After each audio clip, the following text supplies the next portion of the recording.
मयंक ज्योतिष world YouTube channel में मैं डॉक्टर आर के पाठक मयंक एक बार पुनः आप सभी का हार्दिक स्वागत एवं अभिनंदन करते हुए एक बहुत ही महत्वपूर्ण विषय की ओर आपका ध्यान आकृष्ट करना चाहूँगा। आप सभी जानते हैं कि आजकल बहुत सारे लोगों के प्रश्न होते हैं कि विवाह समय से नहीं हो रहा है, और समय से विवाह नहीं होता तो निश्चित रूप से इसमें मंगल दोष का भी प्रभाव देखा जाता है।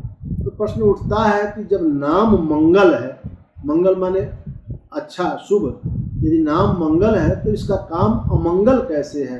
मतलब मंगल जन्म कुंडली में बैठ करके अमंगल की भूमिका क्यों निभाता है, विवाह संपन्न क्यों नहीं होने देता? तो नाम मंगल है तो काम अमंगल का क्यों करता है? इसके बारे में हम इसमें जो है वह मंगल के बारे में जानकारी आपको बहुत महत्वपूर्ण जानकारी देंगे। साथ में जानकारी मिलेगी मंगल दोष है तो उपाय क्या करें। हालांकि आपको इस चैनल पर पहले भी हमने मांगलिक दोष निवारण के जो है वीडियो बना रखे हैं, वहाँ देख सकते हैं। और एक मांगलिक व्यक्ति का बिना मंगली से विवाह किस प्रकार से हो सकता है, मंगल दोष के परिहार की वीडियो पहले भी उपलब्ध है। आज कुछ लोगों के मन में जिज्ञासा थी कि नाम मंगल है तो काम अमंगल का क्यों करता है, क्यों नुकसानदेह होता है, मंगल दोष कहा जाए या मंगल योग कहा जाए, इसके बारे में हम आज बहुत महत्वपूर्ण जानकारी देंगे। आप लोग पूरा वीडियो देखें। देखिए, जब विवाह का मिलान होता है तो उत्तर भारत में अष्टकूट पद्धति होती है, जिसमें देखा जाता है कितने गुण मिल रहे हैं। 8 कूटों को उसमें मिलान किया जाता है। इसमें वर्ण, वश्य, तारा, योनि, आपके जो है उसमें ग्रह मैत्री, भकूट, नाड़ी, ये सब देखा जाता है। और दक्षिण भारत में 10 कूट पद्धति का भी प्रयोग होता है। 10 कूटों का द्वारा गुणों का मिलान होता है। प्रायः ज्योतिर्विद अष्टकूट या 10 कूट के मिलान के उपरांत मंगल दोष कुंडली में अवश्य देखते हैं। प्रश्न उठता है कि मगर ग्रह का नाम मंगल है, मंगल का अर्थात शुभ और कल्याणकारी होता है, तो इसका प्रभाव अमंगल अर्थात नुकसानदेह क्यों होता है, विवाह में इतनी बाधाएं क्यों आती हैं? प्राचीन ग्रंथों में मंगल की स्थिति को एक योग के रूप में लिया गया है, मंगल दोष के रूप में नहीं लिखा गया है। परंतु आधुनिक युग में मंगल दोष शब्द ही प्रचलित होता है। आइए क्यों होता देखते हैं। ये सर्वमान्य मत है कि प्रथम, चतुर्थ, सप्तम, अष्टम और द्वादश भाव में बैठा हुआ मंगल मांगलिक दोष को उत्पन्न करता है। तो ये कहा गया लग्ने व्यय च पाताले जामित्रे चाष्टमे कुजे कन्या हंत्रि भरतारम भरता पत्नी विनाश कृत। अर्थात यदि जन्म कुंडली के 1, 4, 7, 8, 12 भाव में मंगल बैठा है तो व्यक्ति मांगलिक होता है।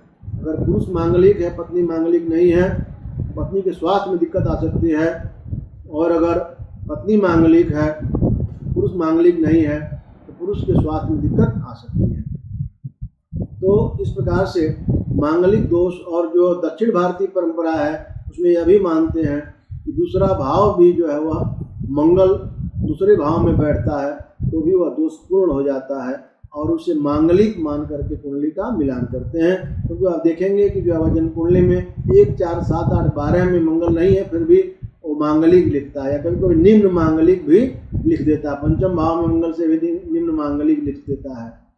तो सूर्य और मंगल यह क्रूर ग्रह होते हैं, और शनि, राहु, केतु पाप ग्रह माने जाते हैं। कोई भी क्रूर या पाप ग्रह जिस स्थान पर बैठता है उस स्थान का तो नुकसान करता ही है, लेकिन जिन स्थानों को देखता है उनका भी नुकसान करता है। इसी कारण उपरोक्त भाव में पुरुष के कुंडली में यदि मंगल बैठता है तो पत्नी के लिए, पत्नी के उपरोक्त भाव में यदि मंगल बैठता है तो पति के लिए नुकसानदायक होता है। अब प्रश्न उठता है कि यदि पहले भाव में मंगल बैठता है, चौथे, 7वें, 8वें, 12वें भाव में बैठता है, तो किस प्रकार से जीवन साथी के लिए नुकसानदायक क्यों होता है, इसके बारे में हम बात करें। देखिए, पहले भाव में यदि मंगल बैठेगा तो जातक के स्वास्थ्य के साथ साथ यह उसके स्वभाव को भी दर्शाएगा। द्वितीय भाव जो होता है धन, कुटुंब, वाणी का भाव होता, मारक भाव भी होता है। चतुर्थ भाव माता पिता का भाव है, पारिवारिक सुख का भाव है, और भौतिक सुख सुविधाओं संबंधित भाव भी होता है। सप्तम भाव जानते हैं आप, जीवन साथी संबंधित है ही, इसके अतिरिक्त वह काम का भी भाव है। पुरुष के कुंडली में अष्टम भाव जो होता है उसकी आयु का भाव है, जबकि स्त्री के कुंडली में अष्टम भाव जो होता है उसके मंगल का यानी सौभाग्य सूचक भाव होता है, अर्थात उसके पति की आयु का भाव है। और द्वादश भाव जो होता है जन्म कुंडली में वह सैया का भाव होता है, सैया सुख का भाव होता है। तो उपरोक्त भाव में मंगल जब बैठता है तो इससे प्रमुख सुखों को प्रभावित करता है और मंगल की स्थिति को जो है वह दोषपूर्ण और अशुभ माना जाता है। जैसे आप देखिए लग्न में मंगल बैठेगा तो उसकी पूर्ण दृष्टि कहाँ पड़ेगी? सप्तम भाव पर। सप्तम भाव क्या है? जीवन साथी का। तो जीवन साथी के लिए शारीरिक कष्टदायक हो जाएगा। इसके अतिरिक्त यदि चतुर्थ भाव में मंगल बैठता है तो चतुर्थ भाव में बैठता मंगल की दृष्टि 4, 7, 8 होती है। चतुर्थ में भाव में मंगल बैठकर भी अपनी चतुर्थ दृष्टि से सप्तम भाव को देखता है। इसके कारण भी जो है वह दिक्कतें उत्पन्न होने की संभावना रहती है। 12वें भाव में अगर मंगल बैठा है तो 8वीं दृष्टि से सप्तम भाव को देखेगा तो भी आप समस्या होगी। मैंने एक भाव प्रथम भाव में बैठेगा सीधे 7वीं दृष्टि से देखेगा, चौथे भाव में चौथी दृष्टि से देखेगा, 12वें भाव में बैठेगा तो 8वीं दृष्टि से देखेगा। अब ये बात करते हैं कि अगर 7वें भाव में बैठेगा तो वहाँ पर तो बैठा ही है, जैसे स्थान बैठता है उसका नुकसान करेगा ही, और साथ साथ जो 8वें भाव में बैठ करके मांगलिक प्रभाव इसलिए देता है कि आप जानते हैं जिस भाव से 12वां भाव होता है वह उसको खर्च करने वाला भाव होता है। 7वां भाव यदि विवाह का है, 7वें से दूसरा भाव या 8वां भाव जो है वह विवाह की वृद्धि का भाव है, यानी यह पत्नी के लिए जो मंगल का या उसके पति के आयु का भाव होता है। और वहाँ से यदि 12वें भाव में यदि मंगल बैठ जाएगा तो उस पति के आयु को नष्ट करता है। इसलिए जो है वह ये 8वें भाव में बैठ कर मंगल भी वहाँ पर जीवन साथी की आयु को नष्ट करता है। तो सूर्य, शनि और राहु भी, अब प्रश्न ये उठता है कि यदि सूर्य, शनि और राहु भी अशुभ ग्रह हैं, केवल मंगल दोष को ही क्यों देखते हैं? केवल मंगल ही जीवन साथी का आयु को नाश क्यों करता है? मांगलिक दोष का ही विचार क्यों ज़्यादा करते हैं? शनि राहु केतु को क्यों नहीं देखते? सूर्य को क्यों नहीं देखते? तो समान रूप से आप देखते हैं जब मंगल मिलान की कुंडली मिलान की प्रक्रिया होती है, मंगल दोष को ही देखते हैं। मंगल दोष के परिहार के बाद या दोनों की कुंडलियों में मंगल दोष होने पर विवाह संपन्न कर देते हैं, या मंगल का परिहार मिल रहा हो, जैसे कहा गया है न मंगली मंगल राहु जोगे, मंगल के साथ राहु बैठा हो तो मंगल दोष को कम करता है। हालांकि ये देखा गया है सप्तम भाव में यदि मंगल के साथ राहु बैठा है, लग्न में राहु के साथ मंगल बैठा है तो कुछ ज़्यादा ही प्रभाव दिखाई देता है। हमने बहुत सारे रिसर्च किए हैं तो उसमें देखा है कि मंगल के साथ राहु बैठने पर समस्या ज़्यादा पैदा करता है, जल्दी विवाह नहीं होने देता है। न मंगली साथ शनि दृष्टि जोगे, शनि की दृष्टि पड़ जाइए मंगल तो मंगल दोष कम हो रहा है। लेकिन यदि शनि की दृष्टि पड़ रही है शनि लग्न में, अगर मंगल सप्तम भाव में बैठा हुआ है, शनि लग्न में है तो मंगल को शनि देख रहा है, मंगल के प्रभाव भले कम बदले शनि की दृष्टि तो पड़ेगी, उससे नुकसान तो निश्चित रूप से होना है। केंद्र में चंद्रमा हो, द्वितीय भाव में चंद्र शुक्र हो, बहुत सारे परिहार होते हैं, वो सब भी हमारे पिछले वीडियो में आपको मिल जाएगा, वहाँ पर आप देख सकते हैं परिवार वाले वीडियो में।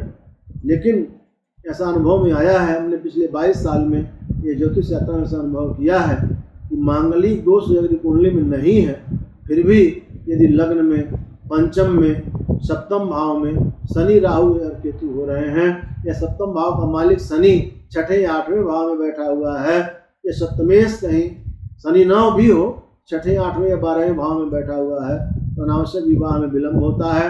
1-2 बार विवाह बनते बनते रुकता है। विवाह के बाद भी आपसी संबंधों में तनाव, विवाह में पार्थक्य माने डिवोर्स होना और जीवन साथी के मृत्यु जैसे अशुभ फल प्राप्त होते हैं।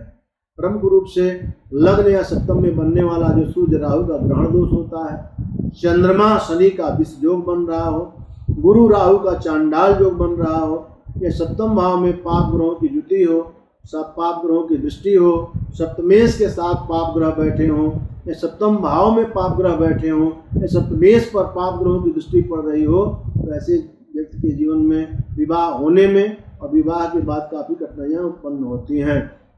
इसलिए केवल मंगल दोष का ही देख लेना, शनि राहु केतु आदि को न देखना, या और सारे जो विष योग या ग्रहण दोष को न देखना, यह शुभ नहीं है या समुचित नहीं है।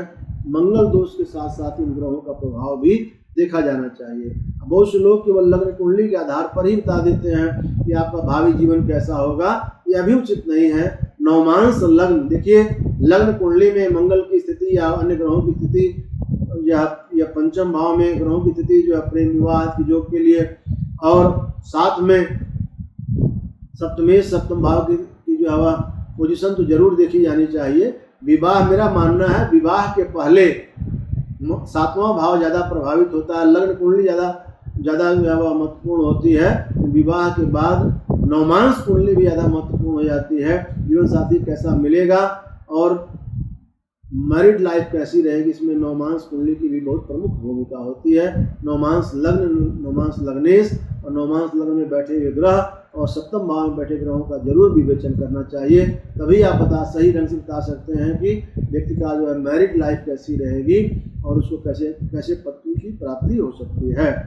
मंगल दोष के अतिरिक्त हमने कुछ ऐसे और भी योग हैं जिनको हमने अनुभव किया है और जिनके कारण जो है वह जीवन साथी के साथ तकरार होती है, वैवाहिक जीवन कष्टमय होता है, विवाह में डिवोर्स या सेकेंड मैरिज के योग बनते हैं, या कभी कभी विवाह सेकेंड मैरिज नहीं भी होता है। ऐसे कुछ योगों को मैं प्रमुख रूप से बता दे रहा हूँ, क्योंकि सप्तमेश यदि पंचम या नवम भाव में पाप ग्रहों के प्रभाव के साथ हो तो मंगल दोष न होने पर भी स्त्री विधवा हो सकती है या तलाक हो सकता है या दूसरे विवाह का भी योग बन सकता है। सप्तम भाव का मालिक यदि निर्बल हो, यानी 0 से 6 डिग्री का हो या 25 से 30 डिग्री का हो, तब भी ऐसा फल प्राप्त हो जाता है। सप्तमेश यदि शत्रु के नक्षत्र में सप्तम भाव में बैठा हो, तभी भी यह जीवन में मांगलिक दोष का ही प्रभाव देता है। सप्तमेश यदि त्रिकोण को छोड़ करके कहीं भी उच्च का हो तो शुक्र और मंगल पुरुष के लिए और स्त्री के लिए बृहस्पति जो है वह दाम्पत्य सुख में कमी कर देता है। 5वें या 7वें घर में अकेला गुरु बैठा हो तो वह अगर 7वें घर में अकेला बैठा होगा विवाह में बाधाएं खड़ी करेगा, वैवाहिक जीवन भी दिक्कत होने वाला होता है, और अकेले अगर पंचम भाव में है संतान सुख के लिए अच्छा नहीं माना जाता है। सप्तमेश सप्तम भाव का मालिक यदि 6वें या 8वें में हो तो जो विचारों में मतभेद, डिफरेंस ऑफ ओपिनियंस होते हैं, या जो है जीवन साथी के साथ वियोग हो सकता है, या चरित्रहीनता भी इससे आती है। 7वें भाव में यदि कोई उच्च का या स्वगृही ग्रह बैठा हो, देखिए बहुत से ऐसे जगह होते हैं केंद्र में कि स्वगृही ग्रह है, उच्च का बैठा है, बहुत ज़्यादा अच्छा फल देता है। यदि 7वें भाव में उच्च का या स्वगृही ग्रह मनपसंद जीवन साथी जल्दी नहीं देता है, बहुत से लोग आजीवन कुंवारे या बैरागी भी इसी कारण होते हैं। चंद्र शनि के बीच योग के कारण भी या वह लोग जो आजीवन कुंवारे या बैरागी होते हैं। सप्तम भाव में शनि हो या सप्तमेश शनि हो रहा हो तो भी जल्दी लोग शुरू में लोग सोचते हैं कि हम पहले अपने पैरों पर खड़े होंगे, अर्थात पहले अपने करियर को बनाएंगे, बाद में विवाह करेंगे, इस चक्कर में लेट हो जाता है। शुक्र के साथ राहु जब बैठता है तो प्रेम विवाह का योग जरूर, शुक्र के साथ मंगल प्रेम विवाह का योग बनाता है, लेकिन शुक्र के साथ जब राहु बैठता है तो प्रेम संबंधों के लिए विवाह के लिए अच्छा प्रभाव नहीं देता है। यदि शुभ ग्रहों की दृष्टि या युति न हो, चरित्रहीनता के योग बनते हैं, एक्स्ट्रा मैरिटल अफेयर के योग बनते हैं, या बहुत अधिक नुकसानदायक होता है दाम्पत्य सुख के लिए। यदि किसी कन्या की लग्न स्थिर लग्न है, अर्थात 2, 5, 8, 11 लग्न है तो पति के सुख के लिए, और यदि किसी पुरुष का चर लग्न है यानी 1, 4, 7, 10 लग्न है तो जो है वह बहुत ज़्यादा, अगर स्थिर लग्न है तो पुरुष को स्त्री का सुख ज़्यादा अच्छा नहीं मिलता है। अर्थात यदि मतलब पुरुष ग्रह, देखिए 1, 5 आपके जो राशि पुरुष राशियाँ जो होती हैं वो विषम राशियाँ पुरुष राशियाँ मानी जाती हैं और सम राशियाँ स्त्री राशियाँ मानी जाती हैं। तो अगर स्थिर लग्न होगा तो स्त्री सुख अच्छा नहीं मिलता है। मतलब जो अगर 2, 5, 8, 11 यदि स्थिर लग्न है तो जो स्त्री सुख के लिए यानी एक पति को स्त्री सुख में बाधा आएगी, और यदि चर लग्न है यानी 1, 4, 7, 10 राशि लग्न में बैठी हुई है तो पति के सुख के लिए अच्छा नहीं होता है। जन्म कुंडली में उच्च राशि का या स्व राशि का मंगल भी जीवन साथी के सुख में कमी करता है। सप्तम भाव का मालिक यदि 29 डिग्री पर हो सूर्य 0 या 29 डिग्री पर हो तो वह भी पाप प्रभाव में यदि हो तो चारित्रिक पतन का भी कारक देखा गया है। और जो है वह जीवन में समस्याएं वैवाहिक जीवन में आती हैं। चतुर्थ या दशम भाव में स्थित जो मंगल होता है वह कष्ट वियोग तो देता ही है। स्त्री की कुंडली में यह योग जो है वह अग्नि से जलने का कारण भी बन सकता है। ऐसे बहुत सारे जो है और भी योग हो सकते हैं जिसके कारण व्यक्ति का जो है वैवाहिक जीवन अच्छा नहीं होता। इस वीडियो में आपको मैंने महत्वपूर्ण चीज़ यह बताई कि मंगल जो इसका नाम मंगल है, शुभ और कल्याणकारी इसका अर्थ होता है, वह अमंगल का प्रभाव कैसे देता है और यदि मांगलिक योग हैं तो इसका क्या उपाय करना चाहिए।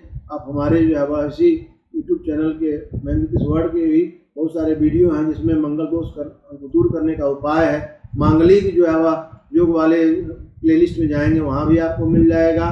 साथ में गौरी शंकर रुद्राक्ष को धारण करके किस प्रकार से एक मांगलिक व्यक्ति अपने जीवन में विवाह से पहले विवाह के बाद होने वाली समस्याओं से बच सकता है, इसके बारे में भी आपको अच्छी जानकारी वहाँ मिल जाएगी। इस वीडियो में बस इतना ही। और आशा ही नहीं पूर्ण विश्वास है आपको यह जानकारी बहुत अच्छी लगी होगी और इसको वीडियो को लाइक करके अधिक से अधिक लोगों में शेयर करें ताकि सबको महत्वपूर्ण जानकारी प्राप्त हो सके। महत्वपूर्ण जानकारियों को नोट करके भी रख सकते हैं। बहुत बहुत धन्यवाद।